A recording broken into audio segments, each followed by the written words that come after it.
Welcome back viewers, آپ دیکھ رہے ہیں پروگرام براس ٹیکس. جی زید صاحب پلیز کنٹینیو. دیکھیے اب ہم یہاں پر ایک بہت ہی خوبصورت اقبال کا ایک کلام آپ کے سامنے پیش کرتے ہیں. ارمغان حجاز، اقبال کی وہ کتاب جو ان کے انتقال کے بعد شائع ہوئی، اس میں ایک غیر معمولی مکالمہ ہے اقبال کا. ان کی پورے کلام کا نچوڑ آپ کو لٹرلی پولیٹیکل فلسفی اور تھاٹ پروسیس کا جو نچوڑ ہے وہ اس کتاب میں ملتا ہے. پولیٹیکل آرڈرز کے حوالے سے جو ملتا ہے وہ اس کتاب میں موجود ہے. اس میں اقبال ایک سٹیج سیٹ کرتے ہیں. جیسے ابلیس بیٹھا ہوا ہے، اس کی مجلس شورا لگی ہوئی ہے، بڑے بڑے ابلیس کے ایڈوائزرز ہیں، یعنی کفر کے پورے نظام کو، دجال کو، ابلیس کو، اس کے ایڈوائزرز کو، اس کے شیاطین کو انہوں نے وہاں بٹھایا ہے اور اس کی کنورسیشن دکھائی ہے کہ وہ آپس میں کنورسیشن کیا کر رہے ہیں. وہ ایک غیر معمولی ڈاکومنٹ ہے. آئیں اس کو ہم تھوڑا سا آپ کو پڑھ کر سناتے ہیں. تو گفتگو یہ ہوتی ہے کہ ایک ابلیس کا مشیر دوسرے مشیر سیاسیات سے، جو سیاست کا مشیر ہوتا ہے، اس سے پوچھ رہا ہوتا ہے کہ ہم نے سنا ہے کہ جمہوریت آ رہی ہے، ڈیموکریسی آ رہی ہے، ہم تو پہلے پوری دنیا پر ظلم و جبر اور استبداد کا نظام بادشاہوں کے ذریعے، ڈکٹیٹرشپس کے ذریعے قائم کیا کرتے تھے، اب سنا جمہوریت آ رہی ہے، لوگوں میں شعور بڑھ گیا ہے، میڈیا آ گیا ہے، میڈیا کی وجہ سے، فرینچ ریولوشن کی وجہ سے جو نئے نئے کانسیپٹ، نئے نئی آئیڈیالوجیز آئی ہیں 18ویں 19ویں 20ویں صدی میں، لوگ اب بیدار ہو گئے ہیں. اب ہم کس طرح لوگوں کو ایک بادشاہ کے نیچے ڈکٹیٹرشپ کے ذریعے قابو رکھیں گے؟ کیا تمہیں معلوم بھی ہے کہ زمانے نئے نئے فتنے کیسے پیدا ہو رہے ہیں؟ تو یہ گفتگو ہے، یہ کنورسیشن جاری ہے. رائٹ. ایک ابلیس کا ایک مرید، ایک شیطان دوسرے سے کہتا ہے، خیر ہے سلطانی جمہور کا غوغا کے شر، یعنی پوچھتا ہے، سوال کرتا ہے ایڈوائزر سے کہ یہ جو سلطانی جمہور کا جو شور شرابہ ہے، ڈیموکریسی کا جو شور ہے، یہ ہمارے لیے بہتر ہے کہ شر ہے؟ ہمارے کفر کے نظام کے لیے بہتر ہے کہ شر ہے؟ تو جہاں کے تازہ فتنوں سے نہیں باخبر، یعنی شیطان کا ایک مرید دوسرے سے کہہ رہا ہے کہ کیا تم کو پتا نہیں ہے کہ نئے نئے فتنے پیدا ہو رہے ہیں؟ سنا ڈیموکریسی آ رہی ہے، نیا فتنہ ہے یہ. انفیکٹ شیطان بھی شروع میں یہی سمجھا کہ یہ، شیطان کے ایڈوائزرز بھی سمجھے کہ یہ کوئی ہمارے لیے مصیبت ہو جائے گی، ڈیموکریسی آئی تو ہمارا کفر کا نظام ٹوٹ جائے گا. لیکن جو ٹاپ ایڈوائزر ہوتا ہے سیاسیات کے اوپر، وہ جواب کیا دیتا ہے؟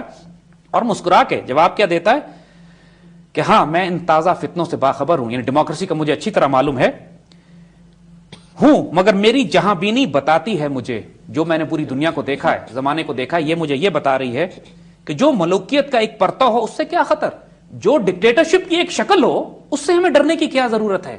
یہ ڈیموکریسی بھی ڈکٹیٹرشپ کی ایک شکل ہے جو ہم لے کر آ رہے ہیں، اس سے ڈرنے کی کیا ضرورت ہے؟ ہم نے خود شاہی کو پہنایا ہے جمہوری لباس، ہم نے بادشاہت کو، ڈکٹیٹرشپ کو جان کے ڈیموکریسی کا لباس پہنا دیا ہے، جمہوریت کا لباس ہم نے خود پہنایا ہے.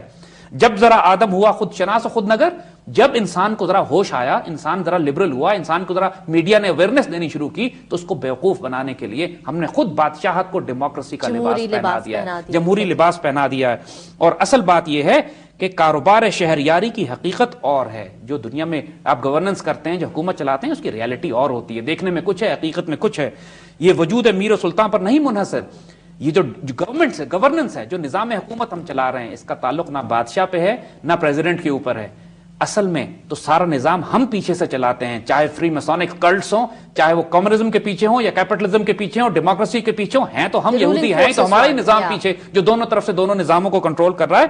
مجلس ملت ہو یا پرویز کا دربار ہو، چاہے پارلیمنٹری ڈیموکریسی ہو، چاہے پارلیمنٹ بنا کے بیٹھے ہم، دکھانے کو لگے پرائم منسٹرز اینڈ منسٹرز، اور اس کے بعد پوری کانسٹیٹیوشن ہو، 73 کا آئین ہو یا 75 کا آئین ہو، اور چاہے پرویز کا دربار ہو، چاہے ایک بڑے جلیل القدر بادشاہ کا، ایک اتھارٹیرین ڈکٹیٹر ظالم بادشاہ کا فاشسٹ دربار ہو، ہے وہ سلطان غیر کی کھیتی پہ ہو جس کی نظر. اصل میں ہمارے نزدیک تو سلطان وہی ہے کہ جو دوسروں کا مال لوٹے، جس کا مقصد ہو کہ مسلمانوں کے تیل اور گیس کے ذخیروں پر قبضہ کیا جائے، جس کا مقصد یہ ہو کہ دوسرے ملکوں پر حملہ کر کے تباہی اور بربادی کی جائے، جس کا مقصد دنیا پر قبضے کیے جائے، جس کا مطلب ہے کہ نیو ورلڈ آرڈر بنایا جائے، جغرافیہ تبدیل کی جائے، نقشے تبدیل کیے جائیں.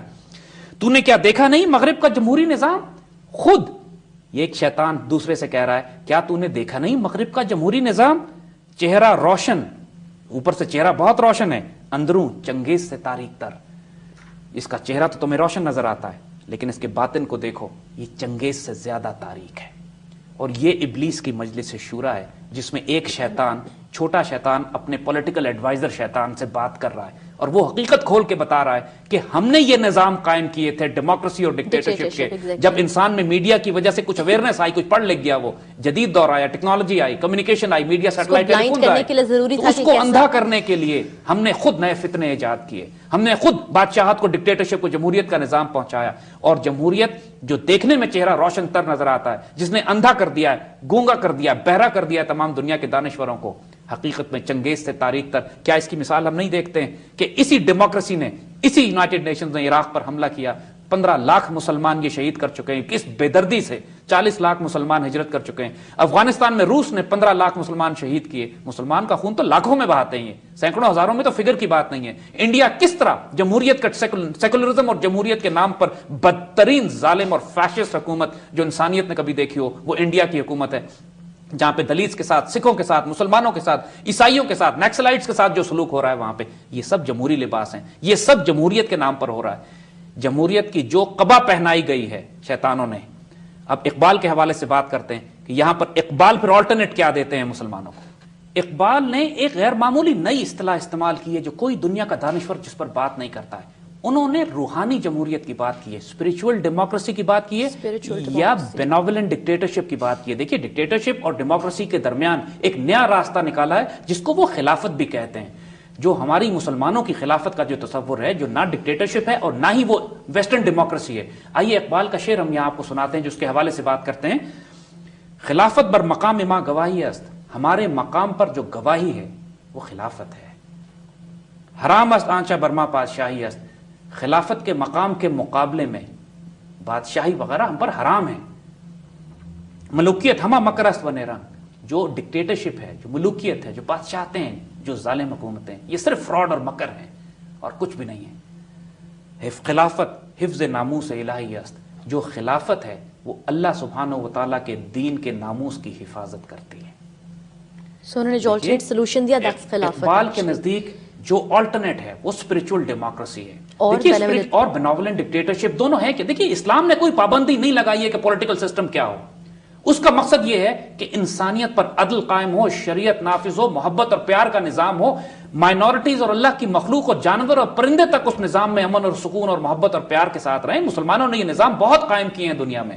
ہماری اعلیٰ ترین سویلائزیشن اسپین میں خلافت عثمانیہ جو ہم نے قائم کی، اور خلافت راشدہ بنے، اور عباسیوں کے جو خوبصورت دور گزرے ہیں، اور بڑے بڑے حکمران بیچ میں مسلمانوں کے گزرے ہیں، کوئی بادشاہ وقت تھے اور کوئی اس میں روحانی وجود تھے، لیکن بنیادی طور پر یا بیناولنٹ ڈکٹیٹر تھے یا اسپرچول ڈیموکریسی تھی۔ دیکھیے اس سے بڑی ڈیموکریسی کی مثال کائنات کوئی دے سکتا ہے کہ خلیفہ وقت سے سوال کر لیا جائے کہ 2 چادریں آپ کے وجود پر کہاں سے آئی ہیں جبکہ سب کو ایک ایک چادر ملی ہے؟ بالکل۔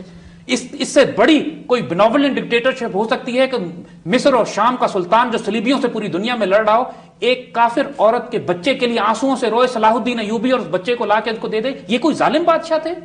مسلمانوں کا تصور مختلف ہے، ہم اس پہ تفصیل سے آگے بات کریں گے، لیکن ہم یا بیناولنٹ ڈکٹیٹرشپ لیں گے یا اسپرچول ڈیموکریسی لیں گے، نہ ویسٹرن ڈیموکریسی لیں گے نہ یہ سیکولر ڈکٹیٹرشپ ہمیں قبول ہے۔